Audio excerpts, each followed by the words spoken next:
Hola, ¿cómo están? Continuando con los ejercicios y los ejemplos que estábamos desarrollando en la clase del martes, vamos a ir a la página 20 y continuamos con la tasa de crecimiento exponencial. Entonces, bueno, la tasa de crecimiento exponencial la vamos a aplicar cuando hay una magnitud en la que su variación en el tiempo es proporcional a su valor.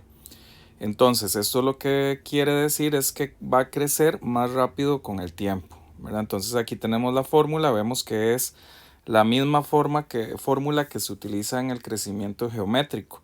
Entonces, aquí tenemos varias situaciones importantes, varias notaciones importantes que hay que tomar en cuenta. Primero que todo, m sub t es el valor de la magnitud en el instante t mayor que 0. Es después de su valor inicial. El valor inicial va a ser cuando el tiempo es 0, es decir, al principio. Y aquí empezamos a medirla. R va a ser la tasa de crecimiento instantánea y T va a ser el tiempo. Para desarrollar este ejercicio, este ejemplo, vamos a utilizar el que se proporciona a continuación, que es: suponga que un cultivo de 100 bacterias se pone en una caja y el cultivo se duplica en tamaño en cada hora. Indique el número de bacterias que habrá en la caja después de 12 horas. Vamos a resolverlo a continuación. Con respecto al ejemplo que estábamos analizando anteriormente, empezamos sabiendo que la cantidad inicial de bacterias son 100. Además, vamos a ver la tasa de crecimiento. La tasa de crecimiento depende, digamos, si fuese una tasa de 2%, por decir algo. Recuerden que nosotros decimos 2% y diríamos que es un 0,02, ¿verdad? Al hacer la división. Cuando estamos hablando de una tasa de este tipo, dice aquí, muy importante, que se va a duplicar en tamaño cada hora. Eso quiere decir que va a crecer un 100%. Y si estamos hablando que crece un 100%, al convertirlo 100 de 100, nos da una tasa de 1. Entonces por eso el res 1. Y luego el tiempo que vamos a utilizar, que se va a gastar, son 12 horas. Se está midiendo en horas. Entonces esto lo vamos a sustituir. La cantidad inicial de bacterias son 100. Sería 1 más 1 elevado a la 12, ¿verdad? Y esto nos daría, vamos a ver, sería 100 multiplicada por 1 más 1 elevada a la 12. Y eso nos va a dar una cantidad total de 409.600 bacterias al cabo de 12 horas. Y eso siempre, como es un problema, es importante que se responda. Diríamos después de 12 horas. Después de 12 horas habrán 409.600 bacterias en la caja. Y esa sería la respuesta del problema que tenemos descrito arriba, en ese cuadrito. Otra de las tasas que vamos a analizar era la de desempleo.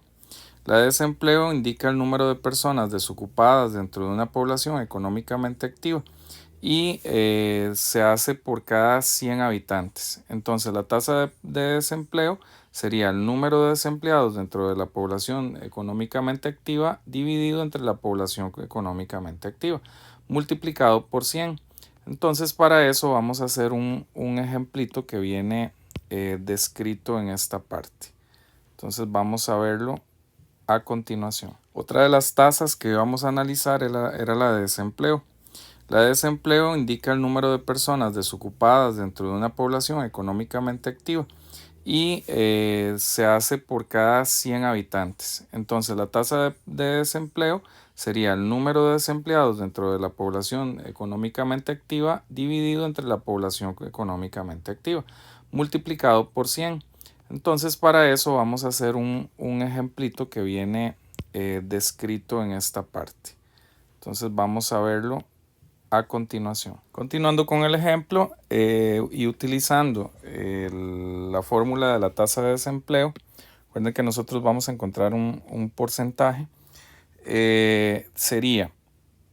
Dice en la fórmula que es el número de desempleados dentro de la población económicamente activa. En el ejemplo dice que en el caso de Costa Rica para el año 1976 se determinaron un total de 40.921 personas desocupadas en una población de 657.709 personas económicamente activas. Entonces vamos a proceder a utilizar la fórmula.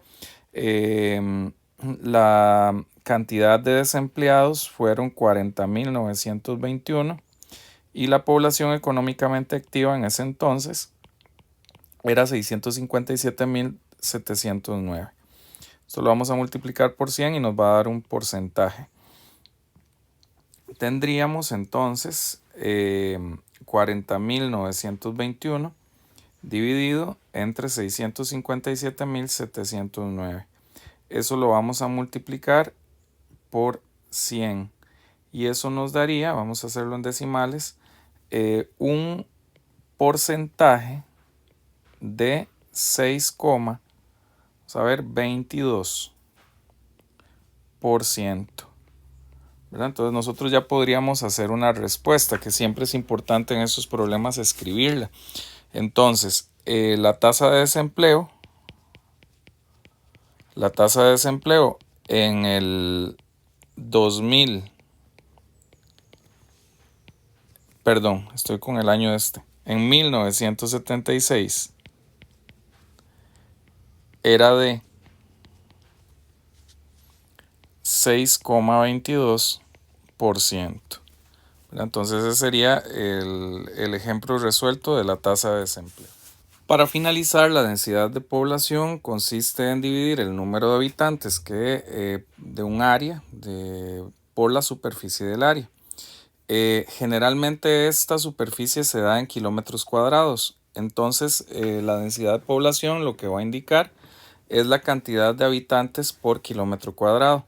Vamos a hacer por último un ejemplito que se muestra a continuación, que dice: según el censo de población de Costa Rica de 1973, había un total de 1.871.780 personas en el territorio nacional, el cual posee una extensión de 50.900 kilómetros cuadrados. Vamos a ver la resolución del ejercicio. La densidad de población entonces sería la población total dividido entre la superficie en kilómetros cuadrados.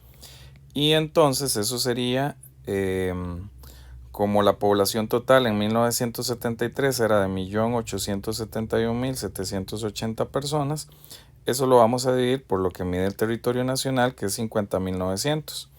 Haciendo la división de 1.871.000 entre 780, eso nos va a dar un total de 50.900. Sería un 36,77. Entonces, nosotros podríamos decir, dando la respuesta, que la densidad de población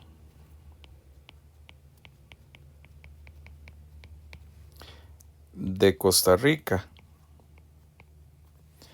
en el año 1973 era de aproximadamente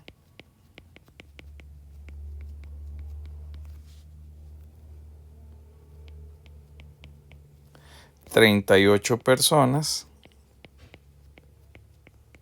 por kilómetro cuadrado. Lo redondeamos perdón, es 37. Yo no había visto bien. Es 37 personas por kilómetro cuadrado. Lo tratamos de ajustar, de redondear, porque es importante reconocer que uno no puede decir que hay decimales con respecto a las personas. Entonces por eso es que hacemos un redondeo. Con respecto al Producto Interno Bruto, es el conjunto de los bienes y servicios que va a producir un país durante un espacio de tiempo y que generalmente consta de un año. Cuando hablamos de Producto Interno per cápita es cuánto le tocaría a cada persona del país o qué ingreso tendría en un año, ¿verdad? Una determinada persona que es habitante de un país. Vamos a ver este ejemplo que dice que según el Censo de Población de Costa Rica de 1973 había un total de 1.872.747 personas a mitad del año. Y según el Banco Central, el PIB anual en 1973 fue de $1.335.400.000. Entonces nosotros vamos a calcular el PIB de ese año, el PIB per cápita, es decir, cuánto le tocaría a cada persona en un año. El ejemplo que vamos a analizar entonces tiene que ver con el PIB per cápita. Cuando vean per cápita, esta es una locución que se deriva del latín y que significa por cabeza, ¿verdad? Entonces nosotros lo calculamos simplemente sustituyendo en la fórmula los datos que nos dan, que es el monto de producción anual del país, ¿verdad? El PIB anual. Entonces sería esta cantidad que tenemos por aquí, 400.000 acá. Y además la población total del país a la mitad del año, que sería 1.872.747 personas. Y lo hacemos en la calculadora. Lo vamos a resolver entonces de esta manera. Y lo dividimos entre el total de la población ese año, que sería esta. En total nos da 713, ¿verdad? Es un aproximado de 713. ¿Qué significa eso? Bueno, entonces a la hora de dar la respuesta, cada habitante, porque es por cada habitante, aportó en 1973 un total de $713. Y eso sería ya el total de ejemplos que teníamos en la práctica de números relativos. Espero que haya sido clara la explicación y cualquier duda que tengan me la pueden dirigir por un mensaje. Muchas gracias.